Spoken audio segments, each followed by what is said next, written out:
श्री लक्ष्मी नारायण की जय।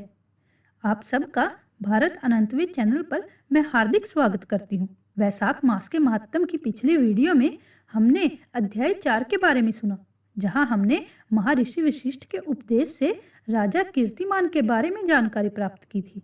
उन्होंने अपने राज्य में वैशाख मास के धर्म का पालन करने का निर्णय लिया और इसके अलावा हमने यमराज की ब्रह्मा जी से राजा के लिए शिकायत की कथा भी सुनी थी। अब अध्याय 5 में हम ब्रह्मा जी के यमराज को समझाने की कथा और भगवान विष्णु के वैशाख मास में उन्हें भाग दिलाने की कथा सुनेंगे।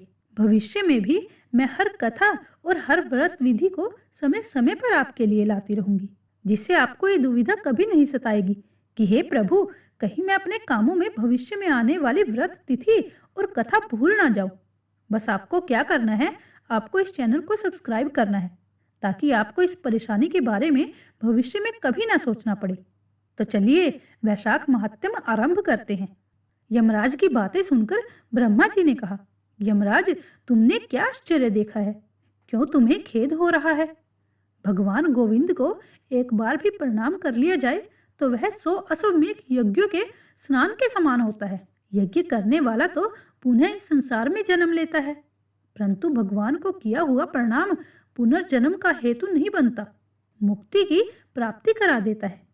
जिसकी जिह्वा के अग्रभाग पर हरि ये 2 अक्षर विद्वान होते हैं, उसको कुरुक्षेत्र तीर्थ के सेवन अथवा सरस्वती नदी के जल में स्नान करने से क्या लेना है? जो मृत्यु काल में भगवान विष्णु का स्मरण करता है, वह अभक्ष्य भक्षण आदि से प्राप्त हुई पाप राशि का परित्याग करके भगवान विष्णु के सायुज्य को पाता है, क्योंकि भगवान विष्णु को अपना स्मरण बहुत ही प्रिय है। यमराज, इसी प्रकार वैशाख नामक मास भी भगवान विष्णु को बहुत प्रिय है, जिसके धर्म को श्रवण करने मात्र से मनुष्य सब पापों से मुक्त हो जाता है। उसके अनुष्ठान में तत्पर रहने वाला मनुष्य यदि मुक्ति को प्राप्त हो तो उसके लिए क्या कहना है। वैशाख मास में भगवान पुरुषोत्तम के नाम और यश का गान किया जाता है, जिससे भगवान बहुत प्रसन्न होते हैं। पुरुषोत्तम श्री हरि संपूर्ण जगत के स्वामी और हमारे जनक है। यह राजा कीर्तिमान वैशाख मास में उन्हीं भगवान के प्रिय धर्मों का अनुष्ठान करता है, जिससे प्रसन्नचित होकर भगवान विष्णु सदा उसकी सहायता में स्थित रहते हैं। भगवान वासुदेव के भक्तों का कभी अमंगल नहीं हो सकता। उन्हें जन्म, मृत्यु, जरा और व्याधि का भय भी नहीं प्राप्त होता है। कार्य में नियुक्त किया हुआ पुरुष यदि अपनी पूरी शक्ति लगाकर स्वामी के कार्य साधन की चेष्टा करता है तो उतने से ही वह कृतार्थ हो जाता है।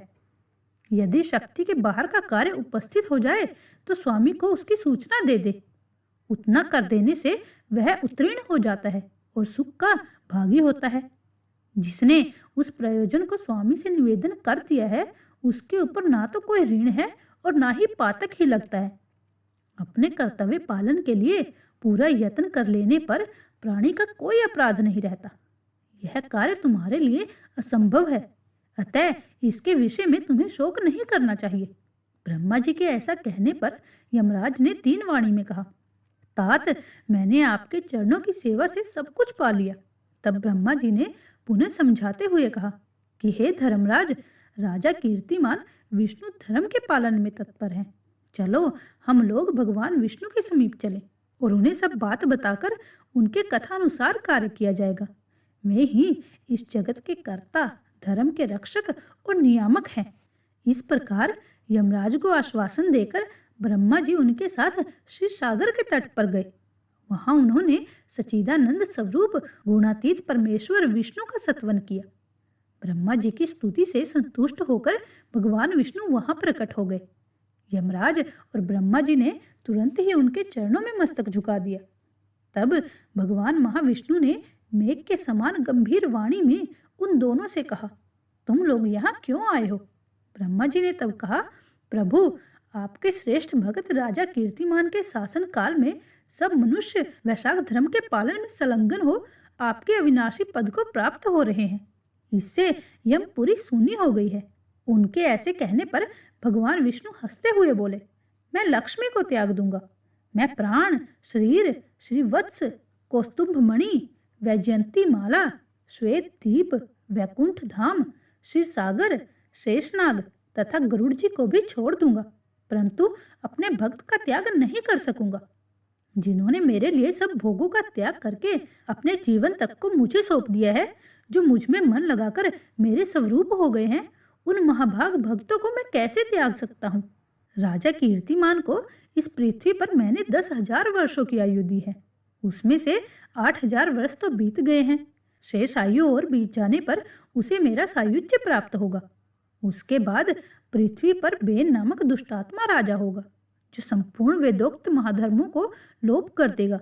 उस समय वैशाख मास के धर्म भी छिन्न भिन्न हो जाएंगे। बेन अपने ही पाप से भस्म हो जाएगा। तत्पश्चात मैं प्रथु होकर पुनः सब धर्मों का प्रचार करूंगा। उस समय लोगों में वैशाख मास के धर्म को भी प्रसिद्ध करूंगा। सहस्त्रों मनुष्यों में कोई ही ऐसा होता है जो मुझ में अपने मन प्राण अर्पित करके अपना सर्वस्व मुझे समर्पित कर दे और मेरा भक्त हो जाए। जो ऐसा होता है वही मेरे धर्मों का प्रचार करता है। इस वैशाख मास में भी मैं वैशाख धर्म में तत्पर रहने वाले महात्मा पुरुषों तथा राजा के द्वारा समय अनुसार तुम्हारे लिए भाग दिलाऊंगा। लोक में जो कोई भी वैशाख मास का व्रत करेगा वो तुम्हें भाग देने वाला होगा। उनके वैशाख धर्म में बताए हुए महाधर्म के पालन में तुम कभी विघ्न न उपस्थित करना। यमराज को इस प्रकार आश्वासन देकर भगवान विष्णु वहीं अंतर ध्यान हो गए। ब्रह्मा जी भी अपने सेवकों के साथ सत्यलोक को चले गए। उनके बाद यमराज जी भी अपनी पुरी को पधार गए। वैशाख मास की पूर्णिमा को पहले धर्मराज के उद्देश्य से जल से भरा हुआ घड़ा, दही और अन्न देना चाहिए। उसके बाद पितरों, गुरुओं और भगवान विष्णु के उद्देश्य से शीतल जल, दही, अन्न, पान और दक्षिणा फल के साथ कांसी के पात्र में रखकर ब्राह्मण को देना चाहिए। भगवान विष्णु की दिव्य प्रतिमा वैशाख मास की महात्म कथा सुनाने वाले दीन ब्राह्मण को देनी चाहिए। उस धर्म वक्ता ब्राह्मण को अपने धन से भी पूजित करना चाहिए। राजा कीर्तिमान ने सब कुछ उसी प्रकार किया। उन्होंने पृथ्वी पर मनोवांछित भोग भोग कर शेष आयु पूर्ण होने के पश्चात पुत्र पौत्र आदि के साथ श्री विष्णु धाम को प्रस्थान किया। मिथिलापति ने कहा, महामते दुरात्मा राजा बेन प्रथम मनवंतर में हुआ था और ये राजा इक्ष्वाकु कुल भूषण कीर्तिमान वैवस्वत मनवंतर के व्यक्ति हैं। यह बात पहले मैंने आपके मुख से सुन रखी है, परंतु इस समय आपने और ही बात कही है कि यह राजा जब वैकुंठवासी हो जाएंगे उसके बाद राजा बेन उत्पन्न होंगे। मेरे इस संशय को आप निवृत्त कीजिए। तब सूतदेव ने कहा, राजन, पुराणों में जो विषमता प्रतीत होती है वह युग भेद और कल्प भेद की व्यवस्था के अनुसार है। किसी कल्प में ऐसा ही हुआ होगा कि पहले राजा कीर्तिमान और पीछे बेन हुआ होगा। इसीलिए कहीं कथा में समय की विपरीतता देखकर उसके अप्रमाणिक होने की आशंका नहीं करनी चाहिए। जय जय श्री हरि। वैशाख महात्म्य का अध्याय 5 समाप्त। अब मैं आपको बरकत देवता की एक पौराणिक कथा सुनाती हूँ। एक गांव था, उसमें एक साहूकार परिवार रहता था। साहूकार और उसकी पत्नी बड़े धार्मिक प्रवृत्ति के थे। उनके 5 बेटे बहू थे। साहूकार के 4 बेटों को तो औलाद हो गई थी, लेकिन 5वें बेटे को औलाद नहीं थी। साहूकार दंपत्ति अपनी 5वीं बहू के इलाज के लिए हर जगह गए। हर जगह उन्होंने मन्नत मांगी। ऐसी कोई भी जगह उन्होंने नहीं छोड़ी जहां वो मन्नत मांगने नहीं गए, जिसके फलस्वरूप एक दिन 5वीं बहू को भी गर्भ ठहर गया और 10वें महीने में उसे एक सुंदर कन्या का जन्म हुआ। साहूकार दंपति की खुशी का तो कोई ठिकाना ही नहीं रहा, क्योंकि उनके परिवार में 3 पीढ़ी तक किसी को भी लड़की नहीं थी। उनके परिवार में 3 पीढ़ी के बाद कन्या का जन्म हुआ था। साहूकार दंपत्ति ने पूरे गांव में खुशियां मनाई। उन्होंने पूरे गांव में मिठाइयां बंटवाई। साहूकार दंपति ने अपनी पोती का नाम रत्नावती रखा और उसको खूब नाजों से लाड़ प्यार से पालन पोषण करने लगे। धीरे धीरे रत्नावती बड़ी होने लगी। रोज की तरह जब साहूकार की पत्नी मंदिर जाने लगी तो उसकी पोती बोली कि दादी, मैं भी आपके साथ मंदिर चलूंगी। अब दादी पोती दोनों ही साथ मंदिर जाने लगी। इस तरह समय बीतने लगा। जब वैशाख मास आया तो हमेशा की तरह दोनों दादी पोती मंदिर में गई। वहां उन्होंने देखा कि मंदिर में कुछ औरतें वैशाख मास का महत्व सुन रही थी और कथा कहानियां सुन रही थी। तो दोनों दादी पोती भी वहीं बैठकर कथा कहानियां और वैशाख मास का महत्व सुनने लगी। एक दिन मंदिर में एक औरत ने बरकत देवता की कहानी सुनाई और कहा कि वैसाख मास में 7 दिन तक बरकत देवता की कहानी को सुनने से 7 दिन बाद व्रत का उद्यापन करने से घर में अन्न धन के भंडार भरते हैं, घर में हमेशा बरकत रहती है। तब साहूकारनी ने भी 7 दिन तक व्रत किया, 7 दिन तक कहानी सुनी और 8वें दिन व्रत का उद्यापन कर दिया। कहानी दोनों दादी पोती ने सुनी थी, लेकिन उद्यापन सिर्फ साहूकारनी ने ही किया। इस तरह देखते देखते समय बीतने लगा। कुछ ही वर्षों में रत्नावती विवाह योग्य हो गई। तब दादा दादी ने अपनी लाडली पोती के लिए बहुत अच्छा घर ढूंढा। धूमधाम से रत्नावती का विवाह किया गया, खूब दान दहेज दिया गया। शादी के बाद रत्नावती जब ससुराल में आई तो सभी बहुत खुश थे। ससुराल में 4 जनों का छोटा सा परिवार था, सास ससुर, रत्नावती और उसका पति। सास खाना बनाती थी और रत्नावती झाड़ू बुहार करती थी। सास खाना बनाने के बाद पहले अपने पति को और पुत्र को खिलाती, फिर खुद खाती और फिर बचा कुचा खाना कढ़ाई की खुरचन निकालकर थाली में परोस कर रख देती। रत्नावती उसी बचे कुचे खुरचन को खाकर पानी पी लेती थी। धीरे धीरे रत्नावती कमजोर पड़ने लगी। तब एक दिन रत्नावती के पति ने अपनी पत्नी से पूछा कि हम घर में सिर्फ 4 जन हैं, घर में किसी चीज की कोई कमी भी नहीं है, फिर तुम दिनों दिन कमजोर क्यों होती जा रही हो? तुम्हें किस बात का दुख है? सब कुछ मुझे बतलाओ। तब रत्नावती अपने पति से बोली कि आपकी माँ आप सभी को भर पेट भोजन खिलाती है और मुझे बची कुची कढ़ाई की खुरचन परोस देती है। मुझे खाने को ही नहीं मिलता तो कमजोर और थक तो मैं जाऊंगी ही। तब उसके पति ने कहा कि मेरी माँ ऐसा क्यों करेगी? ऐसा करना, कल से तुम मेरी थाली का भोजन करना और मैं तुम्हारा परोसा हुआ भोजन खाऊंगा। दूसरे दिन से रत्नावती का पति कोई ना कोई बहाना बनाकर खाने की थाली को खुद के कमरे में लाने लगा। कभी कहता मेरे सर में दर्द है, कभी कहता मुझे अभी भूख नहीं लगी है और कभी कहता कि मैं बाद में खाऊंगा। इस तरह से अच्छा खाना अब रत्नावती को मिलने लगा और खुरचन व बचा हुआ खाना रत्नावती का पति खाने लगा। धीरे धीरे रत्नावती के पति का भी स्वास्थ्य बिगड़ने लगा। रत्नावती का पति कमजोर पड़ने लगा। तब रत्नावती की सास अपने बेटे से बोली कि बेटा, मैं तुझे रोज अच्छे से अच्छा खाना खिलाती हूँ, फिर भी तू दिन पर दिन कमजोर क्यों होता जा रहा है? तब बेटा अपनी माँ से बोला कि माँ, मैं रोज बचा हुआ खाना खाता हूँ और मेरे हिस्से का खाना रत्नावती खाती है। जैसा खाना खाऊंगा शरीर भी तो वैसा ही होगा। माँ, हम सिर्फ 4 जन हैं, फिर भी तुम रत्नावती को खुरचन ही क्यों खाने को देती हो? वो भी तो किसी की बहन बेटी है। तब रत्नावती की सास ने घर की चाबी रत्नावती को सौंप दी और बोली कि आज से तुम ही खाना बनाओगी और घर की देखभाल भी तुम ही करोगी। अब हम आराम करेंगे। उस दिन रत्नावती ने ढेर सारा खाना बनाया, दाल चावल, पूरी हलवा, सब्जी।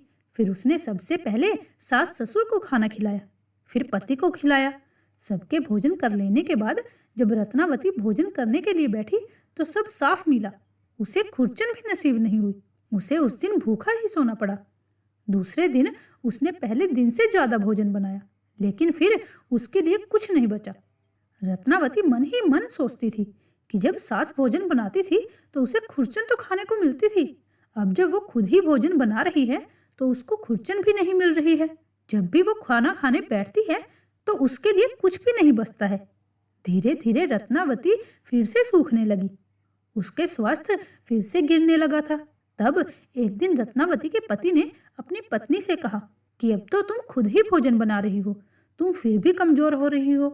तुम्हें कौन खाना खाने से रोक रहा है? अब तुम अच्छे से अच्छा खाना खाओ, अच्छे से अच्छा खाना बनाओ। तब रत्नावती ने दुखी स्वर में अपने पति से कहा कि जब आपकी माँ भोजन बनाती थी तो कम से कम मुझे खाने में खुरचन तो मिल जाती थी, लेकिन जब से मैं खुद खाना बनाने लगी हूँ और ज्यादा से ज्यादा खाना बनाती हूँ, फिर भी मुझे खाना खाने के समय पर कुछ नहीं मिलता और सारा खाना खत्म हो जाता है। रत्नावती के पति ने अपनी माँ को भी यही बात बताई। तब एक दिन रत्नावती अपने पति के साथ मायके गई। मायके में सभी ने रत्नावती की हालत देखी तो सभी ने रत्नावती से पूछा कि बेटी, ससुराल वाले तुझे खाने को रोटी नहीं देते हैं क्या? अच्छे से नहीं रखते हैं क्या? सच सच हमें सारा वृत्तांत बता दे। रत्नावती के दादा दादी, माँ पिता, चाचा चाचियां और भाइयों ने रत्नावती के दुख को जानने के लिए उत्सुकता दिखाई। तब रत्नावती ने पूरी सच्चाई उनको बता दी कि रोज मैं ज़्यादा से ज़्यादा भोजन बना रही हूँ, लेकिन सभी के भोजन करने के बाद जब मैं खाना खाने बैठती हूँ तो कुछ भी खाना नहीं बचता और मुझे खुरचन भी नसीब नहीं होती। तब रत्नावती की दादी को पूरी बात समझ में आ गई। रत्नावती की माँ और दादी ने रत्नावती को बरकत की कहानी सुनाई। व्रत करवाया लेकिन उदापन नहीं करवाया था, यह उसी का पाप दोष उसे लग रहा था। रत्नावती से अन्य देवता रुष्ट हो गए थे। तब रत्नावती की माँ और दादी ने रत्नावती से बरकत देवता के व्रत का उदापन करवाया और उसके बाद कुछ दिनों तक रत्नावती मायके में ही रहने लगी। उसके बाद रत्नावती के माता पिता ने उसको खूब सारा धन देकर जमाई के साथ विदा कर दिया। जब रत्नावती ससुराल में आई तब उसने अपने सास ससुर और पति को बरकत देवता की कहानी और व्रत वाली पूरी बात बता दी। तब रत्नावती के सास ससुर और पति ने कहा, हम भी वैशाख मास में बरकत देवता का 7 दिन तक व्रत करेंगे और 7वें दिन के बाद उदापन करेंगे। तुम हमें कहानी सुनाना और व्रत की सारी विधि भी बताना। उसके बाद जब वैशाख मास का महीना आया तब रत्नावती के सास ससुर और पति ने बरकत देवता का व्रत किया और पूजा की और 7 दिन के बाद बरकत देवता के व्रत का उदापन कर दिया। विष्णु भगवान के मंदिर में मिश्री मावे की मिठाई, नारियल और दक्षिणा चढ़ाई। सभी ने भगवान से घर की बरकत बनी रहने की प्रार्थना की। अन्य देवता का हमारे ऊपर आशीर्वाद बना रहे। और फिर वो घर आ गए। घर आने के बाद रत्नावती ने खाना बनाया और उसके बाद उसने अपने सास ससुर और पति को खाना खिला दिया। सबके भोजन करने के बाद जब रत्नावती खाना खाने के लिए बैठी तो उसे सभी बर्तन भरे हुए मिले। रत्नावती ने पेट भरकर भोजन किया। रत्नावती के दिन अब अच्छे से गुजरने लगे थे। घर में खूब धन धान्य बढ़ गया था। उसके हाथ में भी अब बरकत आ गई थी। साल भर बाद उसे 2 जुड़वा पुत्र पैदा हुए। अब अन्न देवता रत्नावती से रुष्ट नहीं थे। उसके ऊपर अन्न देवता का आशीर्वाद हो गया था। हे अन्न देवता, हे बरकत देवता, जैसे आपने रत्नावती के साथ पहले किया वैसा किसी के साथ मत करना। हम सबकी की गई भूल को क्षमा करना। जैसे बाद में आपने रत्नावती को धन धान्य दिया, जैसे उस पर अपनी कृपा बनाई, वैसे ही सब पर अपनी कृपा बनाना। बोलो अन्न देवता की जय। ऐसी ही भक्तिपूर्ण कथाएं सुनने के लिए हमारे साथ बने रहें। धन्यवाद।